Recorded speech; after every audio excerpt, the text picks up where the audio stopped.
Siku zote kwa mtu wa kawaida utamuona ndege kama asiye na maana, ila usijue umuhimu wake katika mazingira. Kwa mfano, umewahi kufikia ama umuhimu wa ndege aina ya tai? Nilizuru mbuga ya Lewa, kaunti ya Meru, ili kufahamu umuhimu wa ndege huyu. Usilojua ni ndege huyu ni bomba la kuokota mizoga. Hebu sasa tutazame. Uwepo wa ndege kwenye mazingira si kusudi lisilo la maana. Binadamu wengi utawapata wakiwafukuza mara tu wanapowaona, labda kwa kuogopa au kwa tamaduni potovu kuwa ni waharibifu. Nilizuru mbuga ya Lewa katika kaunti ya Meru, na ndege hapa wametulia tuli kwa kuwa hakuna usumbufu kutoka kwa binadamu. Hapa wako nyumbani.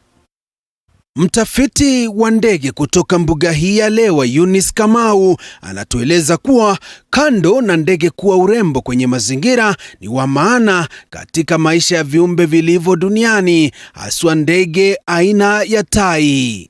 Birds are play a very critical role in the ecosystem because they are used as biological indicators.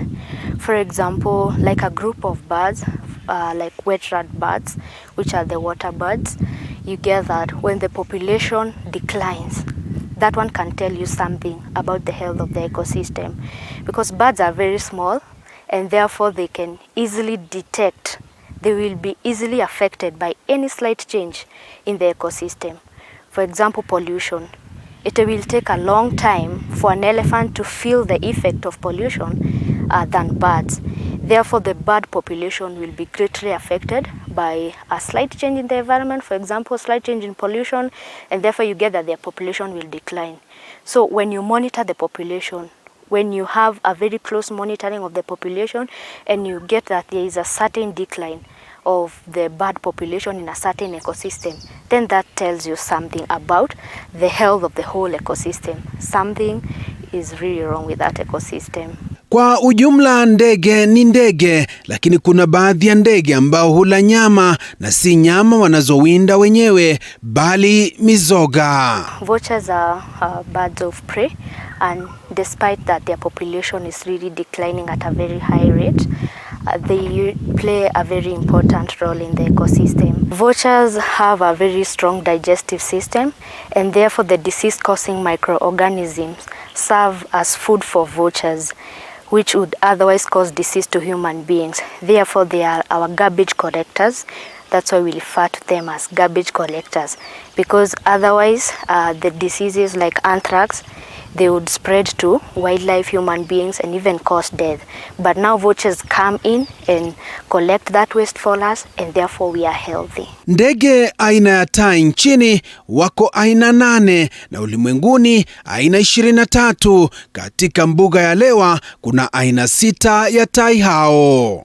So out of the 8 species of vultures found in Kenya, here on Lewa we have 6 species, and all the vultures are endangered. And in the past 5 decades, they have been facing a large population decline, and there are just very few. For example, we have one species called the lammergeier. We have very few individuals remaining in Kenya. I think there are less than 4 individuals remaining in Kenya. Therefore, all the rest, most of them are critically endangered, and then if conservation efforts are not taken, then this population is going to crash. Tai hukumbwa na athari ya kuangamizwa, kutiliwa sumu ikiwa moja ya chanzo kuu cha kuwaua ndege hawa. Another threat that is facing the vultures, apart from unintentional poisoning, we have collision by the energy power lines, where they have development in energy infrastructure. So because vultures have large wingspan, therefore when they are flying very high, they will collide with these masts and power lines, and therefore that causes another threat to their population decline. Usilojua ni kwamba ndege hawa huwa na asidi inayoweza kustahimili sumu iliyotiwa kwenye nyama na kusababisha magonjwa na madhara kwa jamii. They are used to clean our environment because they feed on carcasses that otherwise harbor disease-causing microorganisms, and therefore they stop the spreading of diseases to human beings, to livestock, and even to other wildlife. Therefore, they clean our environment, they dispose the carcasses in our environment, and therefore they keep them clean. Watafiti wanasema kuwa iwapo hawatalindwa huenda wakadidimia. Conservation efforts are in place. So we have vulture people who are engaged in vulture research, and they are advocating for what can be done to save the population of the vultures. For the unintentional poisoning, it's when now the local communities and the conservation sector, they have to collaborate and come up with new ways of solving the human-wildlife conflict, new technologies that will not cause the death of the vultures, or when they don't resolve it using the poisoned carcass and all that. Imebainika kwamba mara nyingi ndege hawa ufa wakati sumu imetiwa kwenye nyama ambayo ilikusudiwa kuwaua wanyama wanaowaua mifugo wa jamii za wafugaji. Local pastoralists will prefer killing one goat and poisoning it and save the rest from being fed by predators like lion and also like cheetahs. So when the local communities keep that bait to keep off the predators, or in short, they want the predator to come, feed on the carcass, and they die. But in between now, before, like, let's say today the predator, the lion didn't come. So the vultures now will just sense, they use their strong sense for finding food. Therefore, when they come and find that poisoned meat, which the local community kept it there, unintentionally wanting to kill the vultures, automatically the vultures will feed on the poisoned carcass, and therefore they will die. And because vultures come in large numbers, you get that one carcass which is poisoned can kill more than 100 vultures at a go. Zaidi tulitaka kujua mbona watu chukua hatua ya kuwaua ndege hawa. Some people still hold on to those cultural beliefs that when they see vultures, they see death, and therefore what follows is that they persecute these birds just because of those tight cultural beliefs. Although that one is not common, but some cultures still hold those beliefs. Licha ya idadi hiyo kupungua, mtazamaji, unashauriwa kuhakikisha uko katika mstari wa mbele kuwatunza na kuwahifadhi ndege wote katika mazingira na maeneo ulipo. For example, we've said that the vultures, they are our garbage collectors. Instead of that carcass causing spreading of diseases like anthrax, killing our livestock, killing our wildlife, why don't we preserve that bird so that we have a continued service that bird will give us that concerns our health. Maisha ya tai ni mafupi na vifaranga wanaoanguliwa asilimia kubwa hawakui, sababu inayochangia kupungua kwa idadi ya ndege hawa. They don't have a long lifespan. So what they have is their breeding rate is very low, and therefore that's also another challenge to their population.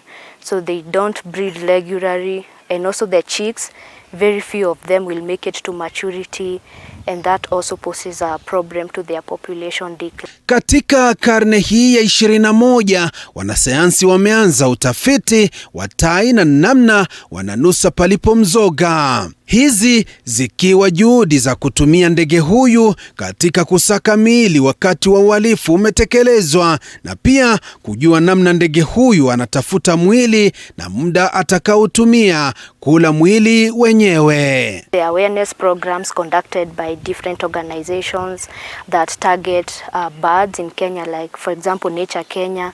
We also have the Peregrine Fund that focuses on the vultures.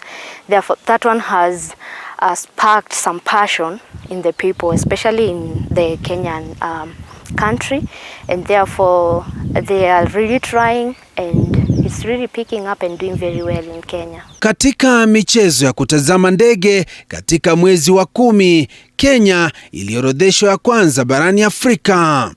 Michezo hii ikiwa njia mojawapo ya kuhamasisha jamii kuhusu ndege kwenye mazingira. A very successful global big day, especially for Kenya. We came top 6 globally by submitting the highest total number of species. Even in Africa, we were number 1. And also we have biodiversity hotspots. We have bird watching hotspots. Lewa Wildlife Conservancy was ranked the 4th biodiversity hotspot and a bird hotspot in Kenya for submitting the highest number of birds. So we came 4th. So we had a total of 183 species that we submitted in a span of 24 hours. So what has made successful bird watching, especially here on Lewa, is we use citizen science. We have our guides who are very passionate in birding. We have even the locals, and we also have other birds enthusiasts. Usilojua ni kwamba kote duniani kuna aina 23 ya ndege hawa. Ndege hawa wanasemekana kuwa watulivu, wana uwezo mkubwa wa kuona na kunusa palipo chakula. Miguu yao ni milegevu, hawawezi beba mzoga. Tai hukojolea miguu yake kupunguza joto. Kichwa na shingo ya ndege huyu huwa na magamba ya kuzuia maambukizi ya maradhi kutoka kwa mizoga. Wanapotishiwa maisha, hutapika na kuwa wepesi ili kutoroka adui. Ndege hawa wametengewa siku yao maalum ambayo huwa kila Jumamosi ya 1 Septemba kila mwaka. Kauli mbiu ya siku ya tai duniani ni kuhamasisha jamii umuhimu wa ndege huyu katika mazingira ya kila siku. Joash Onsare, TV 47, mbuga ya Lewa, kaunti ya Meru.